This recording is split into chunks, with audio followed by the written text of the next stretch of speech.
Oh, apparently we're live. Hello, everyone. This is Jim Lawson and Troy Schmidt coming to you live from the KW Real Estate Group. We're here to talk today about some things that we have seen in the past that our sellers have done, and we really highly recommend you avoid doing these things when you're selling your house. Oh, Jim, there's so many fun topics to talk about when it comes to that. Ah, some of the fond memories. One of my favorites is people setting their alarm systems. So you cannot set your alarm system when you have your home for sale. If anything, you want to give your agent the code so they can have the alarm system turned off. As agents, we show up to your home and we arrive and we open the door and the alarm goes off, and it's very, very unpleasant when we get to show the home with this blaring alarm going off. Oh, you don't enjoy that? When it happened to me, my clients loved me yelling out the features of that house. You know, Jim, it's not a feature that we really enjoy. The police show up, they're asking you questions, you give them your business card, same way I do when you get stopped by them with the police, you show them your card to try to get out of the ticket, say you're an agent, that's why you're a bad driver. Yep. Doesn't work so well for me. But anyways, you have to give them the information. We end up hanging around for about half an hour, and it takes us a long time to get past that. How about you? You got any funny stories? Well, I think we need a takeaway in each one, and that was simply, please disarm your alarm during showings. True. Very true. Well, one that really strikes a chord with me is I highly believe in home staging, and it can really help to sell your house. And I love this one couple that said their friend had it covered. They said, oh, we're going to have our house perfect. I come back to that house, I think it was about 2 weeks later, and they had painted the entire house pink. So perhaps a professional home stager might be better. I think maybe you should have given the home stager name in advance so they could have had a little consult with them so they could have had the information, let the home stager pick a color. Because I'm quite sure she wouldn't have picked pink, Jim. Well, I guarantee you since then, we have our own stagers that we use, and no house has been painted pink since. Well, home staging will be a topic for next week when we talk about the top 5 best things we can do. Fantastic. To get the best value. Speaking about it, it's a nice sunny day out today. It reminds me of the other thing that I really, really hate, and that's when people decide to turn off their AC in the middle of summertime. It's very uncomfortable when you're walking into a house and it's 85 degrees in there. You're with 2 buyers, their children, and you're sweating as you're walking through the home. Now, I don't know if you can relate to that, but imagine how uncomfortable it is looking at a home when you're sitting there sweating versus getting back to your nice air-conditioned car. So please, if you are selling your home in the summertime, leave your air conditioning on. That goes for winter as well for you folks that vacation in Florida. And can we put this in perspective? It's a $600,000 average price in our market. And is it $1.50 a day for air conditioning? Well, Jim, you might be a little short. It might be $1.80, but whatever it is, it's well worth the extra cost. Fantastic. I agree with that one. uh, Now, if we're talking about AC, let's talk about furnaces and air conditioners and rental contracts. Because it may seem that you want to get rid of that old rusty furnace and that old AC and think, I could rent one of these for $150 a month. But the problem with that is, the last one that I encountered for a buyer, we figured out the average life expectancy of that equipment according to the rental company's contract was 20 years.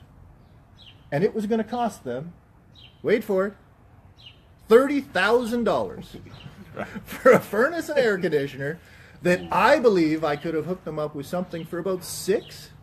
So let's not go and rent expensive equipment and try to put the burden on the buyer, because it's going to come back to haunt the seller and the payout. Now, So, Jim, I've had 2 of those in the past year, and I got to tell you, for both instances, the seller ended up buying out that contract 100%. Pay attention to that contract, people. There is no out. You will pay that contract out 100% at closing time if you cannot get the buyer to assume that rental contract. So the price amount is important. They do try to sell you that it comes with a full warranty and they look after the furnace for the next 20 years. Trust me when I tell you this, people would rather just pay the $100 a year to have it serviced on their own. absolutely. So do not rent a furnace or an AC. Absolutely do not do. Very solid advice, Jim. It's scary. Those poor people, they were shocked when they had to fork out $20,000. It was not fun. Speaking about home mechanics, one of my other biggest pet peeves when I show homes would be lighting. This time of year it's not as important, but we speak about wintertime and when it gets dark at 5 o'clock and most of our showings are in the evening, a lot of us have gone to energy-saving light bulbs. So the fluorescent light bulbs, the LEDs are not as bad, but the fluorescent light bulbs in particular are awful, and people love to brighten up the rooms by putting these fluorescent light bulbs in their home. I don't know what you're like when you flick on the light with one of those. It takes about 30 seconds for that light, for that room to illuminate properly. So if you can imagine us showing a home, we walk into a bedroom, we flick on the light for a really quick look, and it's completely dark for about 30 seconds as we stand there and wait for it to illuminate. Not to mention that when it finally lights up, it's got a weird white glow to it. It's not a very natural light. So take it from us, either spend money on a good LED bulb or go backwards, spend the extra 10 cents a day and put the old school light bulb, the incandescent light bulb in there. It illuminates a room so much better. Yeah, and let me elaborate with some specifics. Those old compact fluorescents are 4,000 Kelvin. Almost a blue light, it's very harsh. So if you are going to replace the lighting in your home, keep it to the 3,000 Kelvin, even if you replace it with LEDs. I can't. Well, one of my biggest headaches came from sellers, and it wasn't my headache, it was a seller's headache. But if you have homeowners insurance, which everyone does, when you move, do not cancel it the day of closing.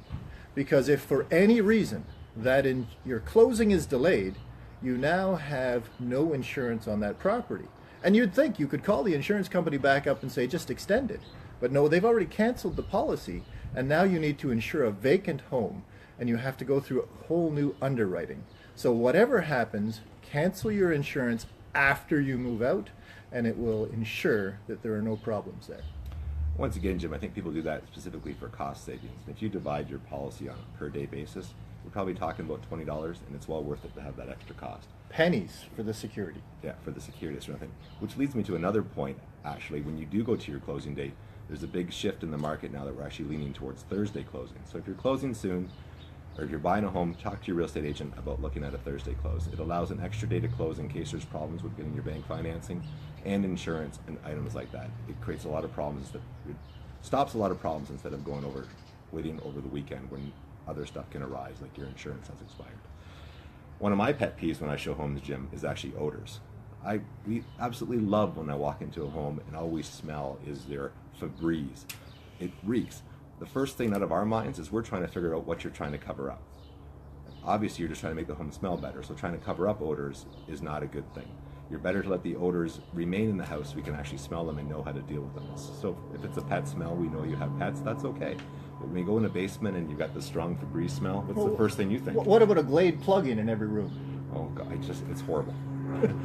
And the worst of it is you being the owner of the home, you probably don't even realize how bad that smells to the rest of us.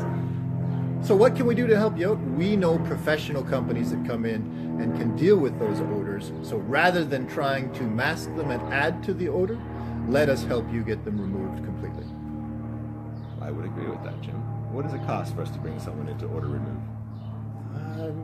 It depends on the odor. It can range anywhere from $400 to $1,500 and more if a whole house needs repainting. But now we're talking about really serious smoke smell and or other. What would be your best hint for someone that has a musky smell in the basement? Seems to be the biggest problem we deal with if people try to cover up with their deodorizers. Well, if you simply are running the air conditioner and maybe concurrently running a dehumidifier in the basement, that's going to go a really long way. And if you have some fresh evenings, bring in some fresh air as well.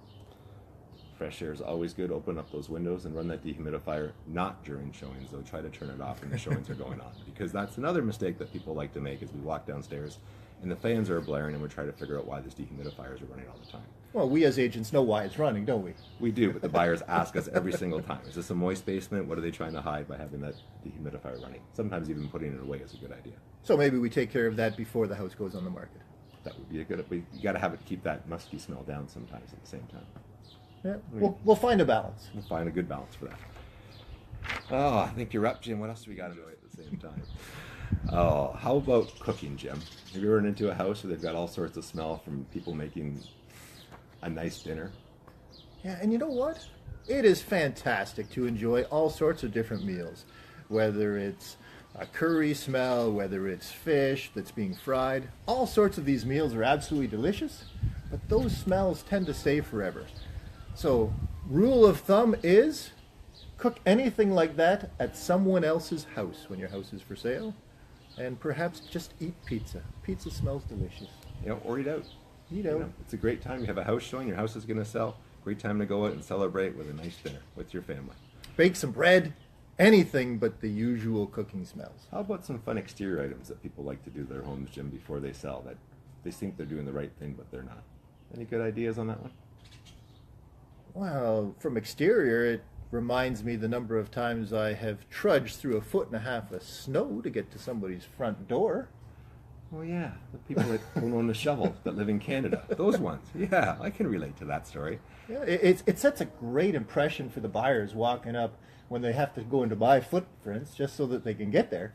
Well, why has it be your footprints? Well, as a realtor, we do make sacrifices. Oh, you're too nice to your clients. I'm not that nice. I send them up first. And it's also an insurance issue. So make sure you keep your driveway and your walkway shoveled, and you should also put a little bit of salt in there too, just as a bit of advice. Because if you've done what you can, if they slip and fall, you'll be good. The Obvious one there. We run into this trouble all the time. Now, we all love our pets, right? Because pets are members of the family. But I do remember showing a house on numerous occasions, but one in particular. I walked in the front door, and this cat seemed like an attack cat.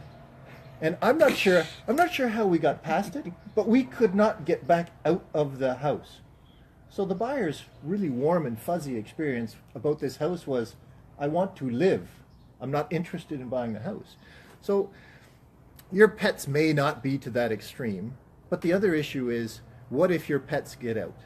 Right? We're trying to do multitasking, we're showing the house, we're talking about the features, we're doing everything to try and sell your house, but if the pets become a distraction to us and the buyer, that's not going to help in selling the house. So unfortunately, we do have to find a way to deal with pets during showings.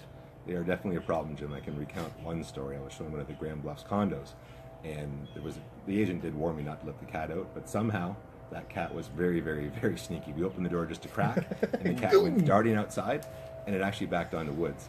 The clients and I think we looked for that cat for over an hour, and we felt horrible. We called the agent over, we called the owner over. Eventually, we ended up just leaving the cat outside, but it did return over time. But it put us back in our showings, and it was very, very frustrating for us. Sometimes there's not a lot we can do about cats, but having a closet or having them trained to be in a cage is a really good idea. Best solution I've ever come across is find a friend or a parent that will take that pet during the viewing times.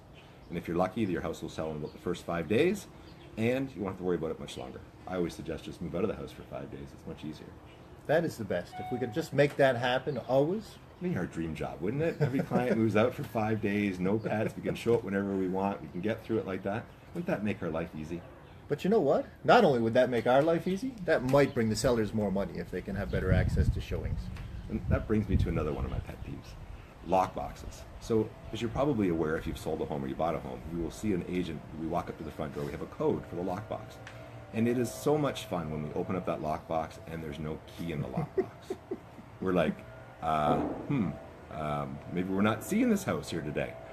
Of course, we do our best. We call the agent, they call the sellers, and we quickly find out where the key's been hidden or if the last agent didn't return it.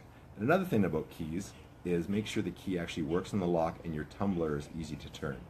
I can't tell you how often we sit there forever, Jim. Can you relate to that story? And you're just constantly going back and forth with that key for about 5 minutes to get into a house. Once again, first impressions of your listing. This is not a good first impression when we cannot access or your front door lock does not open. Yeah, so if for some reason your agent has actually given you the combination for the lockbox and you take that key out, that really can be bad. It happened to me when I was doing a home inspection. People were coming in from Toronto, the parents were coming in from Windsor, the home inspection's there, we open the lockbox and there's no key. Now this one was a little interesting because we got a hold of the seller's agent, and you know what his advice was? They don't lock the front window. I know about you, Jim. I know we're on this weight loss bet, but I still ain't fitting in no front window. The home inspector shimmied up the window, went in the window, and let us in. But that was upon advice from the seller's agent to go in that way. You had a good home inspector. You must have had like Kevin Green or something like that. We did. All right. Well, I think we're almost out of topics. Do we have any questions from out there?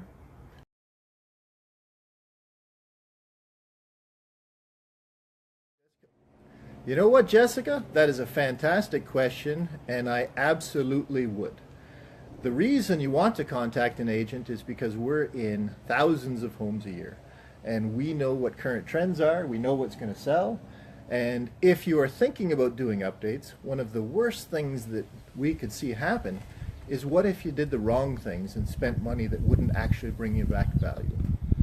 Yes, that's, the number one thing that people do is they do updates that don't give them the proper return. But this is going to be our topic for next week when we talk about your five best improvements to give you the most return on the resale of your property.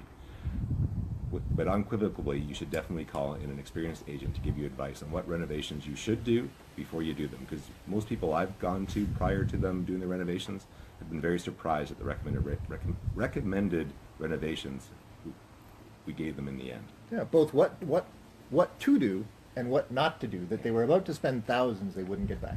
They were. So stay tuned for next week, and we will touch on that topic a little bit deeper. Again, this has been Jim and Troy from the Kitchener-Waterloo Real Estate Group.